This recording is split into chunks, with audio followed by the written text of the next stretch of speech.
National Weather Service in Sterling, Virginia has issued a severe thunderstorm warning for southeastern St. Mary's County in southern Maryland until 7 p.m. At 6:28 p.m., a severe thunderstorm was located over St. Inigo's Creek, moving east at 30 miles per hour. Hazard, 60 miles per hour wind gusts and quarter-size hail. Source, radar indicated. Impact, damaging winds will cause some trees and large branches to fall. This could injure those outdoors, as well as damage homes and vehicles. Roadways may become blocked by downed trees. Localized power outages are possible. Unsecured light objects may become projectiles.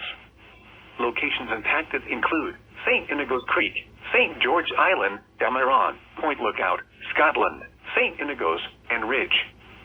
For your protection, move to an interior room on the lowest floor of a building.